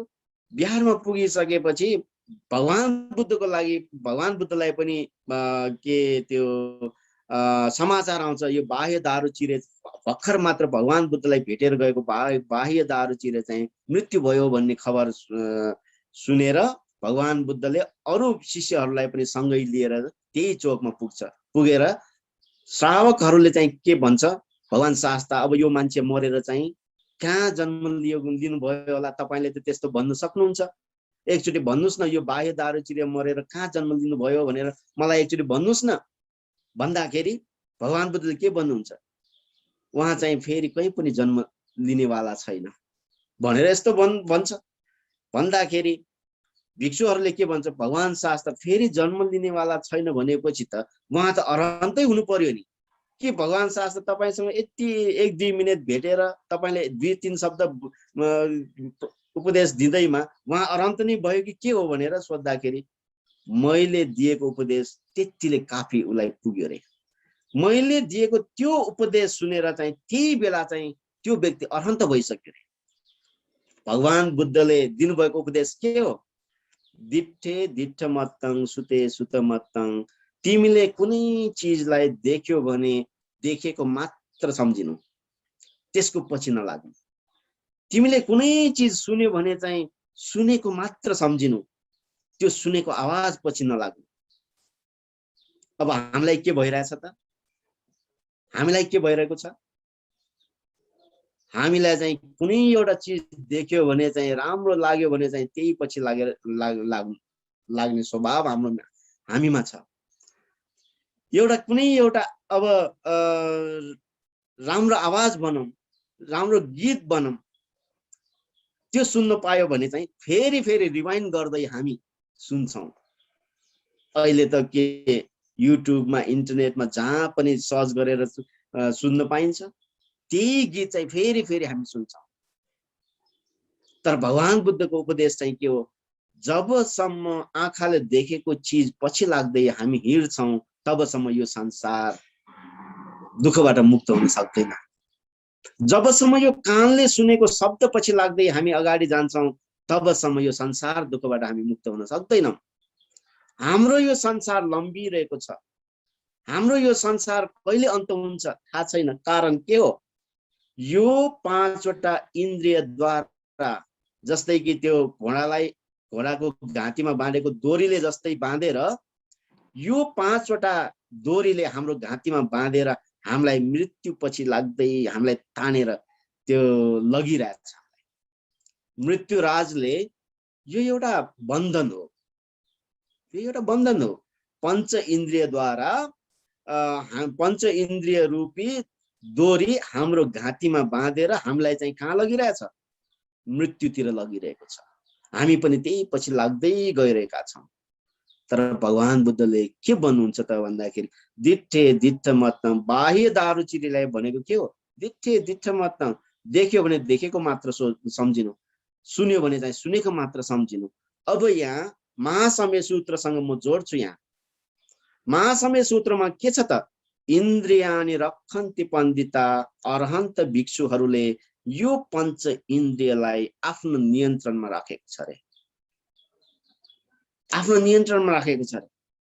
जस्तै कि म यो समय चाहिँ कति गयो थाहा भएन है, म एउटा यो सानो उदाहरण, एउटा यो इन्द्रियलाई कसरी अरहन्त भिक्षुहरूले चाहिँ नियन्त्रणमा राखेको छ भन्ने कुरा चाहिँ एउटा सानो उदाहरण, एउटा त्यो पनि अट्टकथामै आउने उदाहरण हो।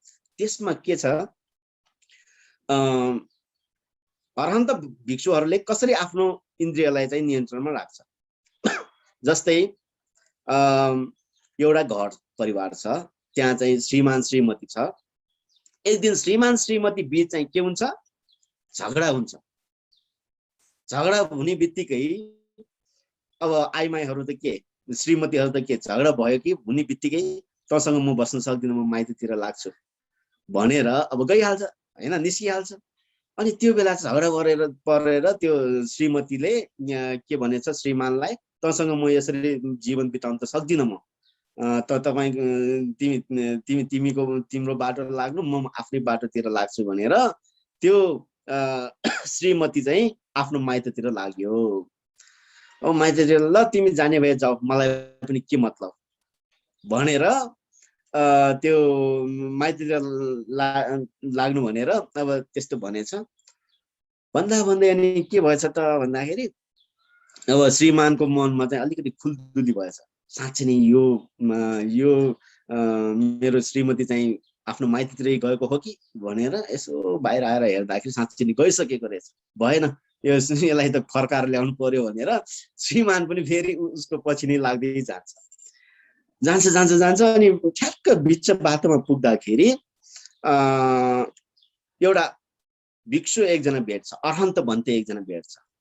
अरहन्त भन्ते भेटेपछि त्यो अरहन्त भन्तेलाई भेटेर त्यो श्रीमानले चाहिँ के सोध्छ, भन्थे यहाँ तपाईँ आउने बाटोमा यस्तो यस्तो यस्तो लुगा लगाएको यस्तो यस्तो खालको कोही आइमाई एकजना तपाईँले भेट्नुभयो भनेर सोद्धाखेरि त्यो अरहन्त भन्तेले कस्तो जवाफ दिनुहुन्छ त, खोइ आइमाई हो कि पुरुष हो कि कस्तो लुगा लगाएको के मलाई त केही थाहा छैन, एउटा कंकाल गएको चाहिँ मैले भेटेँ, एउटा कंकाललाई चाहिँ मैले भेटेँ भनेर यस्तो जवाफ दिनुहुन्छ।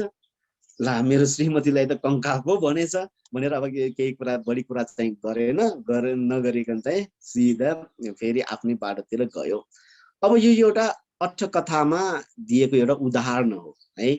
अब यो उदाहरणबाट के बुझाउन खोजेको त, हामी भए के हेर्छौं, टाउकोदेखि पाइतलासम्म हेर्छौं, यसले कस्तो लुगा लगाएको छ, यस्तै कति घर गहना लगाएको छ, कस्तो जुत्ता लगाएको छ भनेर, कुन डिजाइनको लुगा लगाएको हैन, अब कतिको मेकअप गरेको छ, हामीले हेर्ने भनेको त्यो हो कि हैन। कोही मान्छे बाटोमा भेट्यो भने चाहिँ है, हामीले चाहिँ कहीँ कतै पार्टीमा जाँदाखेरि मान्छेहरुको हेर्ने भनेकै त्यही हैन, त्यसरी नै हैन, हामी त्यस्तो, हाम्रो स्वभाव भनेको त्यस्तो हुन्छ। तर अरहन्त भन्तेले चाहिँ त्यहाँनिर त्यो श्रीमानले सोद्धाखेरि खोइ आइमाई हो कि त्यो पुरुष हो कि महिला हो कि को मलाई थाहा छैन, एउटा कंकाल चाहिँ मैले भेटाएँ चाहिँ भन्नुहुन्छ। यो भने के हो, इन्द्रियानि रक्षन्ति, आफ्नो इन्द्रियलाई त्यतिसम्म उहाँले चाहिँ नियन्त्रणमा राखेको छ। यो कुनै पनि चीजलाई चाहिँ उहाँहरूले चाहिँ आसक्त हुँदैन, उहाँहरू कुनै पनि चीजमा। अरहन्त भिक्षुहरूको स्वभाव भनेको के हुन्छ त भन्दाखेरि त्यही हो, कुनै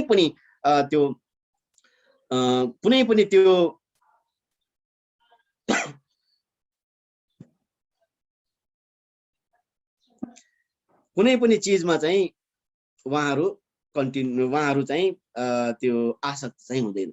मैले यहाँ देखाउन खोजेको के हो त भन्दाखेरि दोस्रो देवता ब्रह्मलोकबाट झरेको दोस्रो देवताले भगवान बुद्ध सहित 500 जना भिक्षुहरूलाई वन्दना गरेको गाथाको अर्थ मैले यहाँ बुझाइरहेको। त्यहाँ चाहिँ एउटा के छ, तपाईहरुले त्यो यो महासम्य सूत्र पल्टाएर हेर्नुस्, त्यहाँ छ इन्द्रियाणि रक्षन्ति, अरहन्त भिक्षुहरूले यतिसम्म चाहिँ आफ्नो इन्द्रियलाई चाहिँ नियन्त्रणमा राखेको हुन्छ अरे।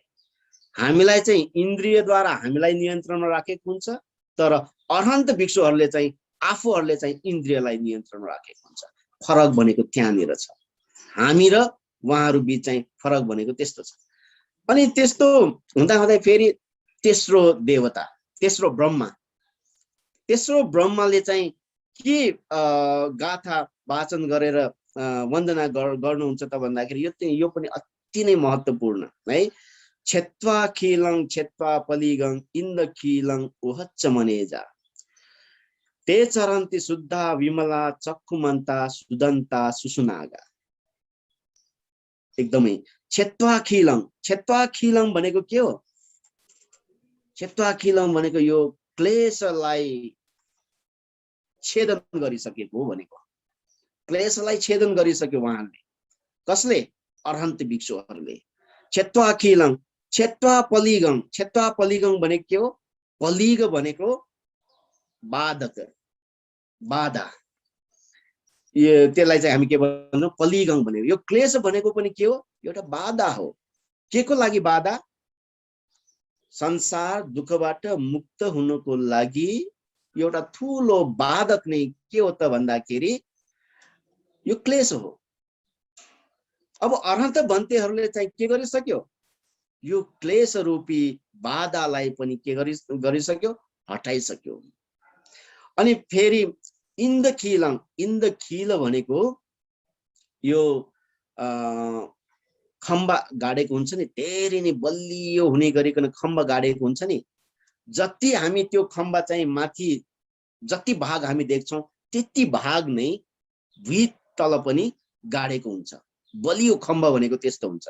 त्यो खम्बा केही गर्न सक्दैन, केही गर्न सक्दैन।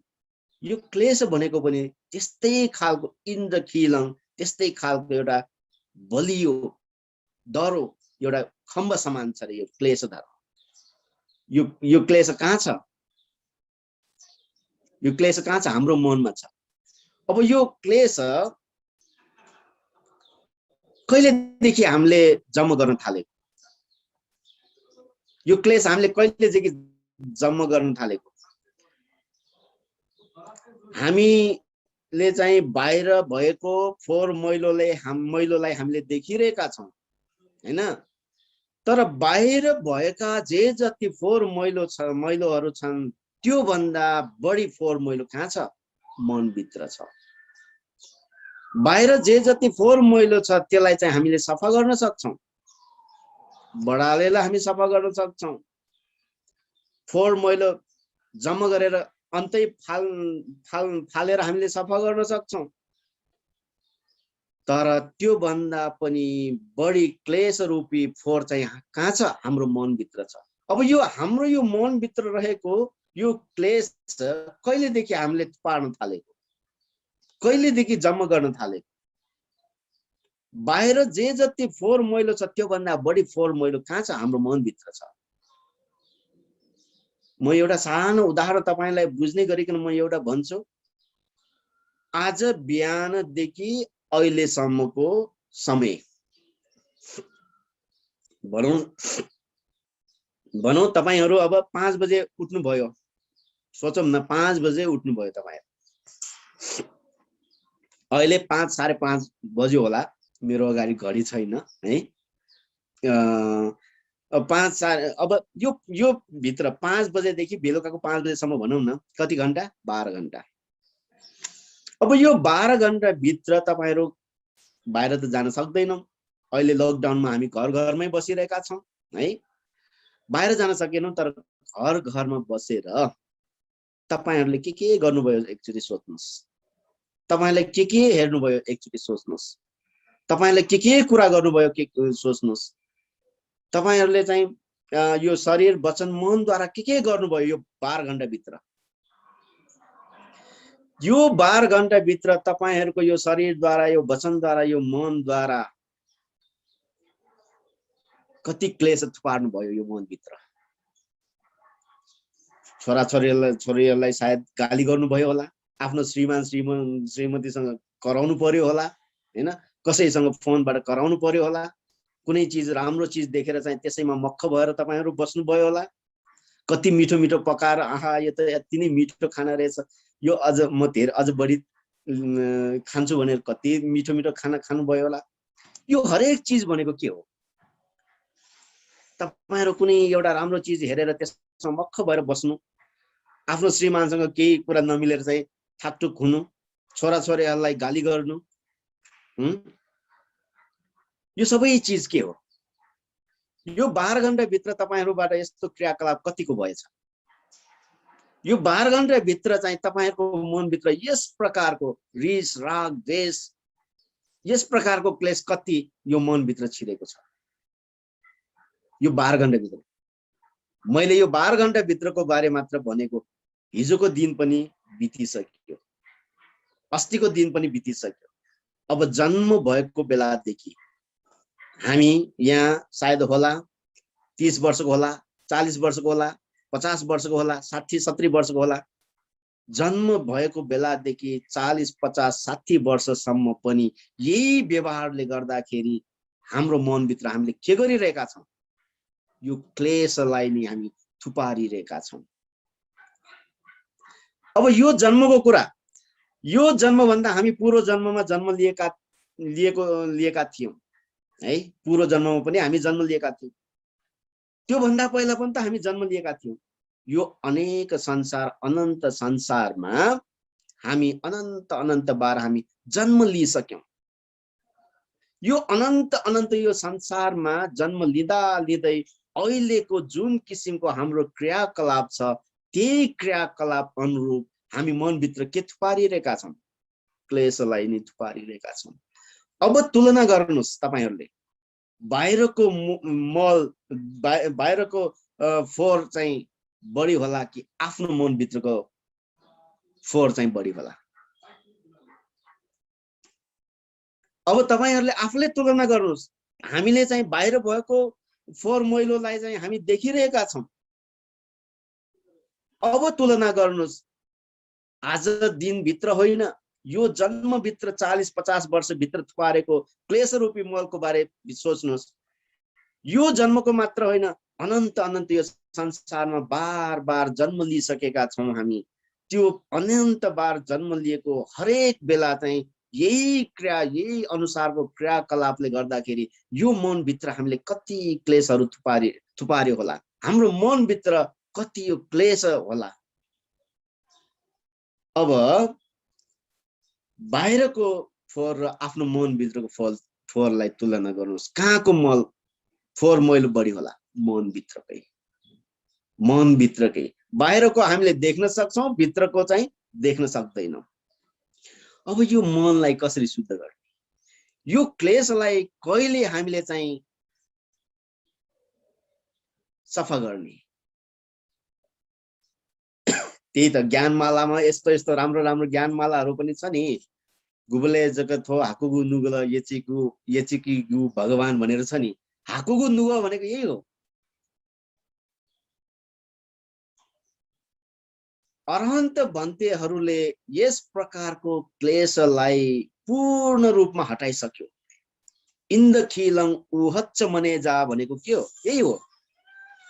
इन्दखिलं उहच्च मनेजा भनेको यो संसारमा अनन्त बार हामी जन्म लिँदा यसै प्रकारको क्रियाकलापद्वारा हाम्रो मनभित्र थुपारेको यो सम्पूर्ण क्लेश मललाई चाहिँ अरहन्त भन्तेहरूले के गरिसक्नुभयो?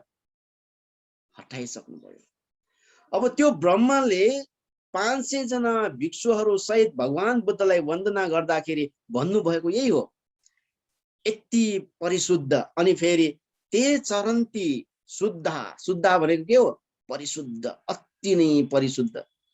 अनि त्यसरी नै विमला भनेको के हो? निर्मल। विमला भनेको मल भनेको चाहिँ फोहोर हो, वि भनेको हटाइसकेको। यो फोहोर मललाई हटाइसकेको। र चक्षुमन्ता भनेको के हो? चक्षुमन्ता भनेको यो पाली शब्दको अर्थ चाहिँ आँखा भएको भन्ने अर्थ हो। आँखा त हामीमा पनि त छ नि, तर हामीले यो मासुको आँखाले देख्ने र अरहन्त भिक्षुहरूले ज्ञानको आँखाले देख्ने भिन्नै फरक छ, टोटली फरक छ। हाम्रो यो मासुको आँखाले हामी जे छ त्यही देख्छौँ, तर चाहिँ त्यो अरहन्त भिक्षुहरूले ज्ञान रूपी आँखाद्वारा चाहिँ उहाँले चाहिँ के देख्नुहुन्छ त भन्दाखेरि हामीले नदेख्ने अनित्य दुःख अनात्मलाई उहाँले देख्न सक्नुहुन्छ। यो मासुको आँखाले यो अनित्यतालाई देख्न सक्दैन, यो मासुको आँखाले चाहिँ दुःखलाई देख्न सक्दैन, यो मासुको आँखाले चाहिँ अनात्मतालाई देख्न सक्दैन। अब यो अनित्य दुःख अनात्मालाई देख्न सक्ने आँखा नै के हो? ज्ञानको आँखा। यो ज्ञानको आँखाले हामीले देख्न सकिरहेका छैनौँ, तर भगवान बुद्ध सहित 500 जना भिक्षुहरूले यो ज्ञानको आँखाले यो अनित्य दुःख अनात्मालाई बुझिसक्नु भएको छ। अनि त्यसरी नै सुदन्ता भनेको राम्ररी दमन गरिसकेको, राम्ररी नियन्त्रणमा राखिसकेको, है, राम्ररी नियन्त्रणमा राखेको। अनि त्यसपछि सुसुनागा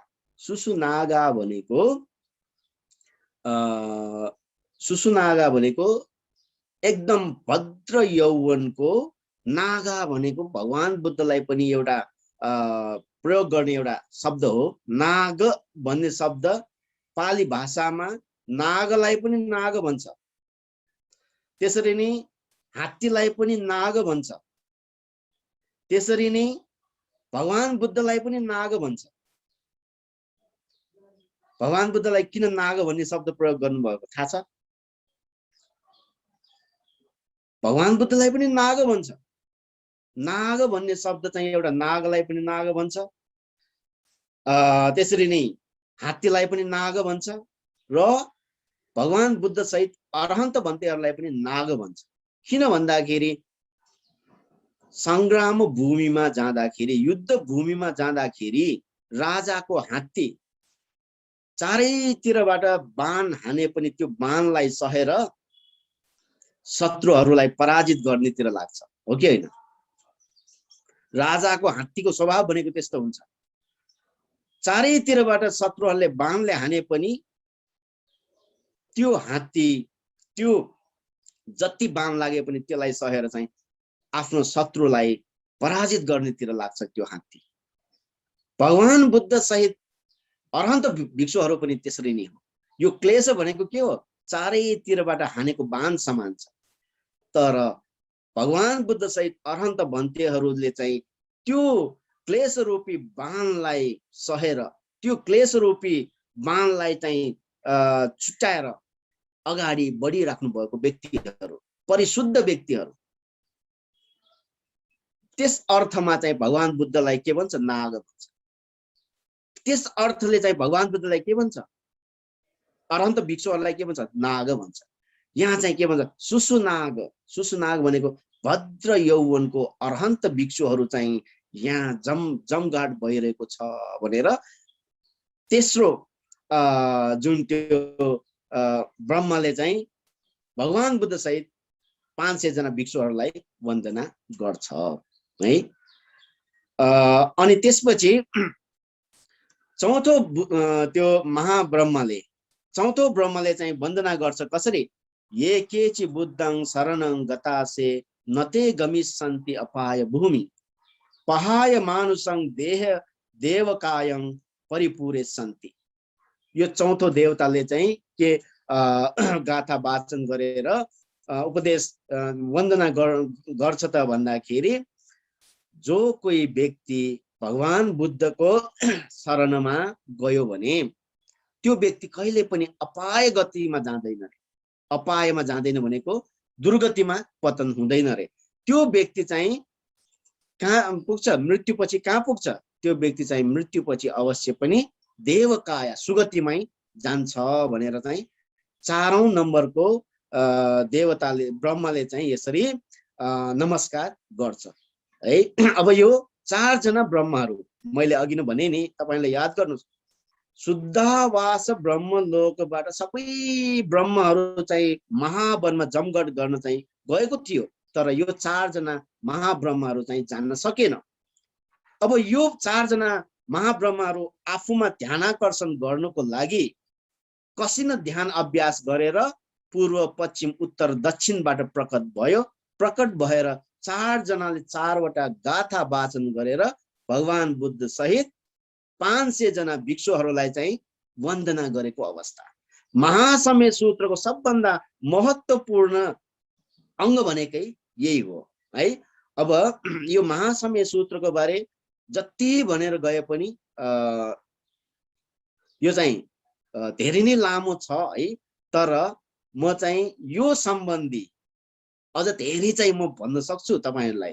तर म यो सूत्रको सम्बन्धी अझ बढी भयो भने चाहिँ म एउटा भाग प्रवचनको रूपमा गरेर म यो महासम्य सूत्र चाहिँ म टुङ्ग्याउँछु। किन भन्दाखेरि यो महासम्य सूत्रको बारे अझ धेरै नै भन्न सकिन्छ। आज मैले त्यो 4 जना देवताहरूबाट 4 वटा गाथा वाचन गरेर भगवान बुद्ध सहित अरहन्त भिक्षुहरूलाई वन्दना गरेको त्यो कुरा मात्रै मैले भनेको।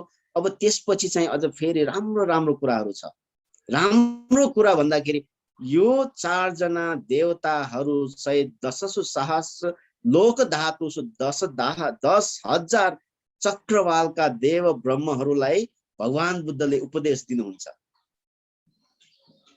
त्यो पनि कसरी? सबैलाई सुहाउने खालको, सबैलाई चित्त बुझ्ने खालको, सबैलाई मिल्ने गरिकन, देवताहरू देव ब्रह्महरूको सबैको उद्देश्यलाई बुझेर चाहिँ सबैलाई मिल्ने गरिकन चाहिँ भगवान बुद्धले उपदेश दिनुहुन्छ। अब त्यो कुरा चाहिँ म अगाडि कुन दिन मिल्छ म त्यो दिन चाहिँ म त्यसको बारे चाहिँ म भन्छु। आज चाहिँ मैले भनेको कुरा तपाईहरुले याद गर्नुस्। म एउटा अनुरोध चाहिँ के गर्छु त भन्दाखेरि पढ्न सक्ने कोही उपासक उपासिकाहरू हुनुहुन्छ भने अर्को भागको उपदेश सुन्न अगाडि एकचोटि यो महासम्य सूत्र एकचोटि पल्टाउनुस्। महासम्य सूत्र नेपाली अनुवादमा भए पनि हुन्छ र पाली मात्र भए पनि हुन्छ, पढ्नुस्। किन भन्दाखेरि तपाईहरुले त्यति पढिसकेपछि अर्को पाली मैले उपदेश भन्दाखेरि तपाईहरुको दिमागमा त्यो शब्द चाहिँ अलिकति सुनेको जस्तो हुन्छ, तपाईहरुलाई धेरै सम्झिन सजिलो हुन्छ। त्यसकारणले चाहिँ म के भन्छु त भन्दाखेरि एकचोटि यो महासम्य सूत्र चाहिँ पल्ट्याउनुस्, नत्र चाहिँ भन्तेले भनेको हामीले त केही बुझेन, दिव्यलोकको बारे भन्नुभयो, ब्रह्मलोकको बारे भन्नुभयो, अरहन्त भन्तेको बारे भन्नुभयो। यो अब यो दिव्यलोक यो ब्रह्मलोक अरहन्त भन्तेहरू अब भगवान बुद्धले देशना गर्नुभएको उपदेश नै यही त हो नि, हैन? त्यसकारणले गर्दाखेरि तपाईहरुले एकचोटि म के अनुरोध गर्छु त भन्दाखेरि त्यो महासम्य सूत्र एकचोटि पल्ट्याउनुस्। तपाईहरुले राम्ररी बुझ्न सक्नुहुन्छ त्यसपछि। र त्यो महासम्य सूत्र तपाईहरुको घर घरमा पाठ गर्नुस्, हप्ताको एक दिन भए पनि। किन भन्दाखेरि देव ब्रह्महरुको वास हुन्छ तपाईहरुको घर। यो महासम्य सूत्रमा देशना गर्ने क्रममा यसमा जे जति पनि सम्यक दृष्टिको देवताहरू छन्, ती सम्यक दृष्टिका देवताहरूको आरक्षा पनि तपाईहरुले प्राप्त गर्न सकोस्। यसरी नै दानशील भावनादि पुण्य कार्य हामीले गर्दै अन्तमा भगवान बुद्धले देशना गर्नुभए अनुसार जाति जरा व्याधि मर्नबाट मुक्त भएर निर्वाण साक्षात्कार गर्न सकोस् भन्ने कामना गर्दै आजको यो प्रवचन यही टुङ्ग्याउँछु। सबैलाई साधुवाद, सबैलाई मङ्गल।